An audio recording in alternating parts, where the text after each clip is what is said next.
Case study number 44 आती है हमारी, production of sugar cane is reasonably good in Uttar Pradesh. पहला क्वेश्चन हमारे से क्या पूछ रहा है, when the merger of Sun Sugar Limited with North West Agro Limited can be consider as a combination. अगर दो कंपनी का आपस में कम्बिनेशन हो जाता है तो उसमें हमारे को लिमिट बतानी है कम्बिनेशन की। वो तो डायरेक्ट क्वेश्चन ही है यार, कॉम्बिनेशन में लिमिट क्या होती है अपनी, अगर मर्जर हो जाता है 2000 और 6000 वाली लिमिट है। When the value of the assets enterprise is created after the merger is more than 2000 and turn over 6000 crore हो जाता है, बस फिर अपना आंसर मैच हो गया सी। और ना सीओडी में क्या फ़र्क है ये भी ध्यान रखना, एक कंडीशन पूरी करनी जरूरी होती है, अपने को दोनों करनी जरूरी नहीं होती। कम्बिनेशन के पॉइंट में जो लिमिट्स होती हैं उसमें से कोई भी एक कंडीशन पूरी करनी है, ना कि दोनों। ठीक है, ये और बड़ा आपको ध्यान रखना पड़ेगा, कहाँ पे और होता है कहाँ पे एंड होता है। चलो second question. Question number 2. When a notice has been given to commission in respect of a combination, but the commission has not passed any order in respect, such combination shall came into effect after the passing। 210 दिन होते हैं यार, अगर 210 दिन के अंदर आपका कोई भी रिप्लाई नहीं आता तो 210 दिन के बाद आपका वो मान लिया जाता है, अप्रूवल मान लिया जाता है, कम्बिनेशन मान लिया जाता है। 210 दिन तक तो आपको वेट करना होता है कि क्या वहाँ से रिप्लाई आता है। ठीक है, तो 210 डेज आ गया अपना answer. With a view to adding another segment in the form of development and production of seeds variety of crop, North West Agro Limited is contemplating financing the project partly by borrowing foreign currency funds in US dollar from a commercial bank situated in Chicago, USA. Any such foreign currency borrowing availed by the company shall be the। मान लो आप foreign currency लेते हो, foreign में loan लेते हो, तो liability change होगी ना आपकी, लाइबिलिटी चेंज होगी आउटसाइड इंडिया, आपकी बैलेंस शीट में आउटसाइड लाइबिलिटी चेंज होगी, तो एक क्या ट्रांजेक्शन है, capital account transaction. B, in the term of decision of Northwest Agro Limited, Sun Sugar Limited through some agreement asked all the shopkeeper stores who sold the मीठा brand of sugar not to sell more than 2 kg of sugar per purchaser। अब देखो साफ साफ देखो, case study में जाने की जरूरत ही नहीं है, साफ साफ आपको बता रहा है, वो आपको बता रहा है कि आपने ना परचेजर के साथ, बायर के साथ एग्रीमेंट करा कि ना आप हर परचेजर को, आपने अपने सेलर को बोल दिया, नीचे वाले सेलर्स को, कि ना आप एक परचेजर को, एक बायर को 2 kg से ज़्यादा प्रोडक्ट प्रोवाइड नहीं करोगे।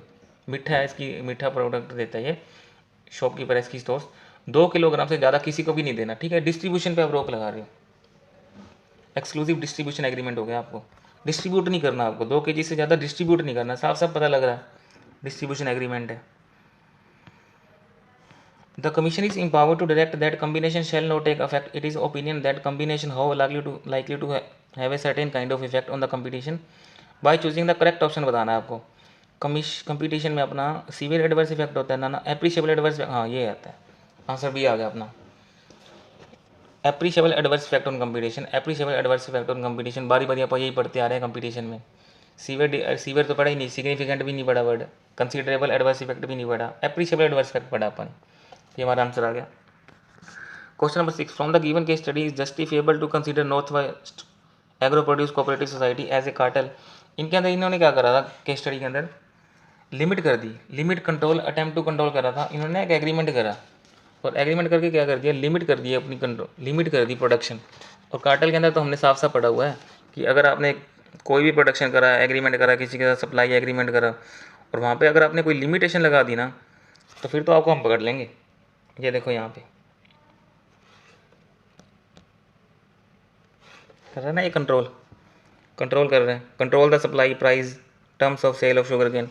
तो मतलब आपने किसी का एग्रीमेंट करा जहाँ पर आप लिमिटेशन लगा रहे हो किसी चीज़ की। तो देखो हमारा कार्टेल आ गया। Cartel include association producer seller distributor trader by agreement, limit control attempt to control the production. ठीक है, मिल गई ये। Sell their entire farm produce to sugar cane to solely at mutually agreed price, entire farm house to society under rather than pre condition. ठीक है, ये cartel तो हो गया था इनका। चलो क्वेश्चन नंबर 7 देखते हैं। क्वेश्चन नंबर 7 में हमारे से क्या पूछ रहे हैं, does north West Agro limited dominance over the market, if yes mention the instances under which it abuse it's dominant position. Dominant position होना गलत नहीं होता, डोमिनेंट पोजीशन का अब्यूज वो गलत होता है। चेक करते हैं यहाँ पर डोमिनेंट पोजीशन है या नहीं है इसकी। डोमिनेंट पोजीशन तो इसकी है, 40% इसका टोटल टर्नओवर डोमेस्टिक सेल इसकी होती है, लेकिन ना इस क्वेश्चन के अंदर इसने दो गड़बड़ कर रखी हैं। इसने क्या कर रखा है, एक तो इसने ना प्राइस लोअर देन कॉस्ट पे बेचता है ये सामान, प्राइस लोअर देन कॉस्ट पे बेचता है, प्रीडेटरी प्राइस। दूसरा मेरे को ये चीज़ दिखी है इसके अंदर कि इसने क्या कर दिया, अपना प्राइस बढ़ा दिया, प्राइस बढ़ा दिया, और जबकि ना अब देखो पहले 35 से इसने 45 रुपये का रेट कर दिया, जबकि मार्केट रेट है ना वो 40 रुपये है, और इसने क्या कर दिया, जब इसकी डोमिनेंट पोजीशन आ गई ना तो इसने क्या कर दिया, अपना रेट 40 से 45 रुपये कर दिया। तो वहाँ गड़बड़ कर दी इसने, डोमिनेंट पोजीशन का फ़ायदा उठा रहा है। जब मार्केट में कोई चीज़ 40 की मिल रही है और तू 45 की बेची जा रहा है, ठीक है। तो आंसर चेक करवाता हूँ मैं तुम्हारे को। देखो यस, डोमिनेंट पोजीशन तो है इसकी, अब्यूज़ भी कर रहा है ये। डोमिनेंट पोजीशन का मतलब क्या होता है, position of strength enjoyed by enterprises in relevant market, किसी एक पर्टिकुलर मार्केट के अंदर, इन इंडिया के अंदर। और instances of use of dominance कैसे कर रहा है, प्रीडेटरी प्राइस को से कम बेच के मार्केट गेन कर ली, उसके बाद क्या कहता है, रेट 35 से 45 रुपये कर दिया, जबकि जार के बाकी जो लोग हैं वो 40 रुपये का सामान बेच रहे हैं, डोमिनेंट पोजीशन का फायदा उठा रहा है, अब्यूज़। क्वेश्चन नंबर 8 हमारे से क्या पूछता है, in the context of north West Agro limited explain briefly the regulatory aspect of combination. ये हमारे कम्बिनेशन बताने हैं। लिमिटेड लिमिटेड टर्नओवर 500 करोड़ है, एसेट 200 करोड़ है और कम्बिनेशन इज रेगुलेटेड। तो इसमें 2-3 पॉइंट हमारे को दिए हुए हैं, उसमें हम जाकर चेक कर लेंगे। बस आपको लिमिट पता होनी चाहिए, इंडिविजुअल लिमिट है, ग्रुप की लिमिट है, सामने खोल के रखना, ये चेक कर लेना। अब इस क्वेश्चन में आप लिमिट चेक करोगे ना तो आपको पता चलेगा, वो आपकी जो लिमिट एसेट्स है वो आपकी 1198 करोड़ रुपये की बनती है। 728 एक थी, 470 एक थी, तो मिला के 1198 होगी। और टर्नओवर की बात करें तो 4201 था, 2201 था, दोनों को मिला के अपना क्या हो गया, 6000 करोड़ से ज़्यादा हो गया। तो अपनी दोनों कंडीशनें पूरी होगी, तो ये कॉम्बिनेशन हो गया हमारा। दूसरा हमारा जो एग्रीमेंट था ग्रुप के केस में, एक्विजिशन बाय ग्रुप अगर चेक करना हो तो ये लिमिट हमारी 8000 और 24000 करोड़ चेक करनी होती है। तो वो वाली कंडीशन हमारी सेटिस्फाइड नहीं हुई, तो हमारा कॉम्बिनेशन नहीं है। और MOU for transfer of technology की बात कर रहे हैं, North West Agro limited enter into an MOU with Star Anther limited for transfer of technology. और टेक्नोलॉजी में तो हमारा कोई क्राइटेरिया अभी तक कॉम्बिनेशन में है ही नहीं, ठीक है। तो ऐसा कोई क्राइटेरिया नहीं है, तो इसके ऊपर ये एप्लीकेबल नहीं होगा।